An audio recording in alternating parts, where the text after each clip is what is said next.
What is Joe Biden's foreign policy? Can anybody define it?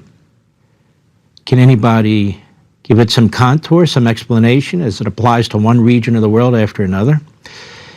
Foreign policy should be based on a word that I use all the time, prudence, not ideology. I don't think you could call Joe Biden's foreign policy prudential, given all the wars that are going on, and he's lit the fuse to many of them. Let's look at the Middle East for a moment. Syria is in the middle of a civil war. It has slaughtered anywhere from 300 to 500,000 of its own citizens. I don't remember Joe Biden giving a speech telling them to stop killing citizens and to start to protect them. Yemen's in the middle of a civil war. They're slaughtering people there as well. They are a surrogate for Iran. They are shooting missiles as well as sending drones to kill American soldiers, for which they're not paying any price. Lebanon had a civil war. Hezbollah basically has won it. It effectively controls that government, even though there's some tension. Their economy is literally crashing, which is one of the reasons why Hezbollah, should it attack Israel, will not have a lot of support from the Lebanese. Egypt's economy is crashing. Of course, Iran is thriving. Iran is the glimmering light of economic expansion and prosperity thanks to the funding by Joe Biden. Tens of billions of dollars for nothing. Michael Duran, who I had on here the other weekend, he wrote about the plan by Obama, then Biden, Blinken, Sullivan, and the other reprobates. He called it the realignment of the Middle East.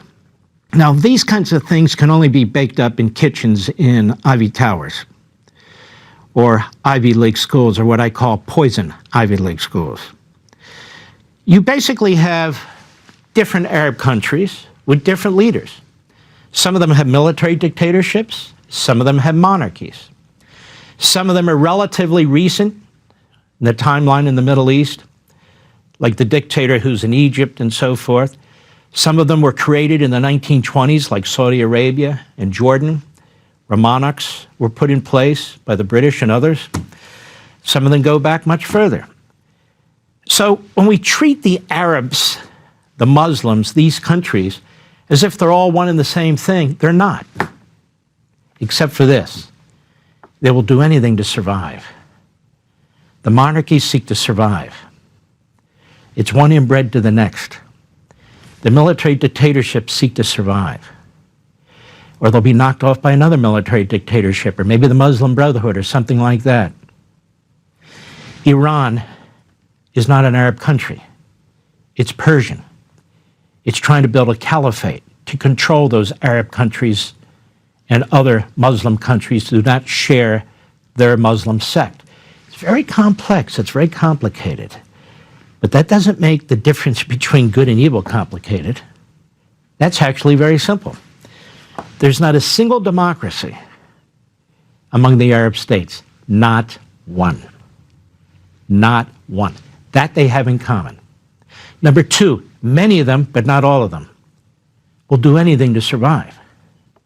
Even if it means paying billions of dollars to Hamas or some other terrorist entities to try and buy peace, they'll do what they have to do. Even if it means piling on Israel, even though some of them are praying that Israel defeats Hamas once and for all, so Hamas cannot build the caliphate that it wishes to build. And many of them quietly and secretly want Israel to eventually take on or take out Iran, which they all fear. Because again, look at what's going on in Yemen. In fact, look at what's going on in Iraq, the Democracy Project. Another project, really, that came out of textbooks, scholars wrote about, will spread democracy in a part of the world that's never really experienced it except one, Israel. Many of the so-called moderate Arab states, therefore, they say one thing in public and do another thing in private. But they're out for their own interests. The problem with the Biden administration is it treats these countries as a conglomerate in the aggregate. And so as best as I can tell, what the Biden foreign policy is the foreign policy of an arsonist. Now, why do I say that? Because they blew up the Middle East. They went from Obama's effort to re-engineer the entire region, to Donald Trump, who said, that's crap. Let's get down to basics. Let's deal with practicality. There are countries that want peace. There's countries that don't. It's clear the Palestinians don't. Let's work around them, and let's deal with those countries that do, and then they can work out, Israel, with our help, and these Arab countries, individual peace arrangements, which became known as the Abraham Accord. So Trump threw out the entire playbook. The entire playbook's been totally wrong. And he certainly threw out Obama's playbook, because that was insane. But now Biden's in office. He takes Obama's playbook, and he's in chapter, probably the epilogue, near the end. He's got the same failed, moronic reprobates around him that Obama did. And it's my view that Obama is calling the shots in many, many respects, given Biden's obvious mental condition. So what is it that Biden wants to achieve in the Middle East? They kind of said it. They want an assimilation.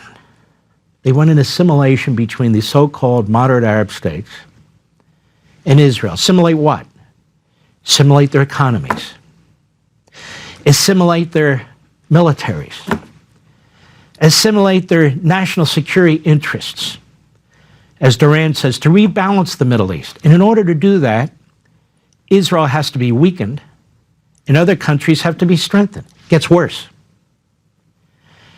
And in the Biden-Obama, and before that, the Obama-Biden ideology, Iran has to be built up. Iran has to be the counterbalance in order to achieve all these fantastic efforts at assimilation that are going to spring from it. Of course it's nuts, but this is what they're doing. This is what they believe. So Iran has been rearmed by the United States, by Joe Biden. The Iranian people have been put down. They rose up to overthrow that government. They've been put down because of the money they've received and the support they've received from Biden and his regime. They showed no support, no interest in the real freedom fighters, the people, the teenage girls that were rising up to try and overthrow that regime. So now they have an iron grasp over their own people. And with Iran, Biden's policy is disastrous. He's been at the point of the spear on appeasement. We have nuclear appeasement with Iran. Iran's going to get a nuclear weapon, and we're not going to stop them. It's going to be up to little Israel once again. And they're going to be under pressure by the United States not to do it.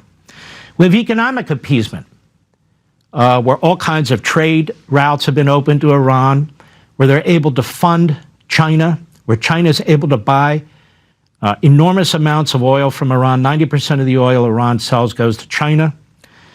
All trade restrictions essentially have been lifted. We have restrictions on trade with Iran. All have been waived. There's no more discussion about how to stop Iran from getting nukes. While they're attacking American soldiers, we're sending them billions and billions of dollars. And I don't want to hear from the green eye shade phony accounts about it goes here, that doesn't. We're funding Iran. While Iran is attacking American soldiers, while Iran is funding Hamas, while Iran is funding the Houthis, while Iran is funding Hezbollah, while Iran is funding terrorist cells in the United States that have threatened to kill our former Secretary of State and our former National Security Advisor. It is Biden, directly and indirectly, who's enriching that country. Balance, you see.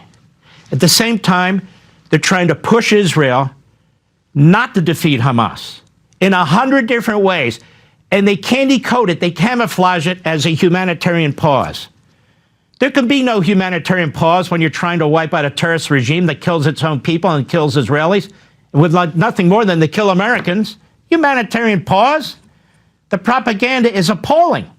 So Israel is told, you can defend yourself to a point. The Biden administration actually would love if Israel would just stop right now. They're going to continue to build up Iran. This idiotic, insane policy of assimilation through different cultures when even the Arab countries don't get along. Now Biden is desperately trying to save what he's created. He lit a fire in the Middle East, and so what is he doing? Well, he sends 2 aircraft carriers that are sitting there. What are they doing? They're not doing anything. Maybe they'll hit a few warehouses. But he wants to show we mean it. He sends a nuclear sub. Are they going to fire nuclear missiles somewhere? What's the nuclear sub? He wants to show he's strong while behind the scenes, he's undermining the state of Israel and building up Iran. You want to show you're strong? When Iran attacks our bases and does severe damage to our soldiers, you hit strategic locations in Iran. When Iran went after our Navy, went after freighters, Ronald Reagan knocked out half of their Navy. We didn't hear from them since, until, of course, Obama, and before that, frankly, Bush. So Biden's looking for excuses. He's looking for people to blame. Nobody better than Netanyahu, who is hated by the American left and the New York Times and our media, who's hated by the radicals that run these parties, these minority parties in Israel, as they try and undermine his government before the war, and they're trying to undermine it during the war. And these billionaires like Soros and other billionaires, dark money coming in to try and undermine the state of Israel, to try and remove Netanyahu and the government in the middle of a war. He does not want Israel to win any more than he does not want Ukraine to win. You know, I'm not one of these isolationists, but I understand the exasperation with never-ending wars. And Biden wants a never-ending war in Ukraine. Late with equipment, late with the wrong equipment. He's warned them that they cannot use the equipment to actually defeat Russia. These people in Ukraine are being chewed up and spit out, and Israel's not going to put up with it.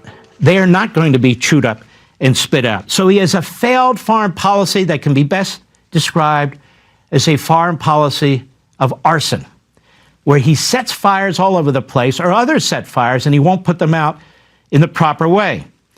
And so he claims to be concerned about civilians. Unless they're Iranians, he doesn't give a damn. Unless they're in any other part of the Middle East but the Gaza Strip, he doesn't give a damn. He doesn't lecture those countries, those regimes, about civilians and killing your own civilians. He doesn't give a damn about our own civilians on the southern border who are dying tens of thousands, hundreds of thousands during the course of his administration because he won't secure the border. And so he's now looking for blame. But it's more than that. You ever see the movie The Bridge Over the River Kwai? It's a great movie. I believe it was 1957, give or take. And there's a Lieutenant Colonel Nicholson, played by Alec Guinness. And trust me, Joe Biden's no Alec Guinness. And the bottom line at the end of the movie, you have a POW camp in Indochina. The brutal Japanese Empire, Imperial Japan, are brutalizing American Yanks. And they have these POW camps where they keep them. And so they decide that they're going to use them for slave labor. And they need this bridge over the River Kwai so they can move Japanese troops from one location to another. And Lieutenant Colonel Nicholson, he's basically the commanding officer of the platoon that was captured, or members of the platoon who are in this POW camp. And they build this bridge, and it's beautiful. They develop the architecture. They decide how it's going to be built. They complete it. They complete it in record time. But the order goes out to blow it up. Blow it up when a train full of Japanese soldiers are crossing the bridge. And there is the plunger for the TNT on the opposite end of the bridge from where the Japanese train is coming. And so the order goes out, blow it up. Blow it up. And the train's coming. And you won't blow it up. Why? He was too proud of the bridge. He was too proud of what they have created. It didn't matter. He wouldn't blow it up.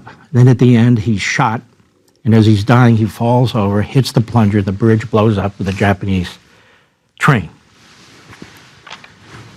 Not a perfect parallel, but good enough. That's Joe Biden's foreign policy.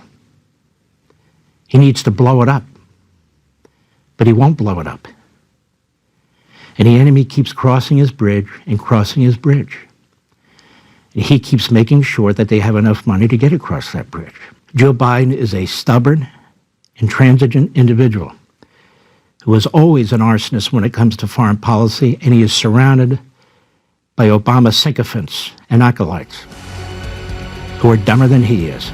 Want to see more Mark Levin? Go to levintv.com and subscribe now.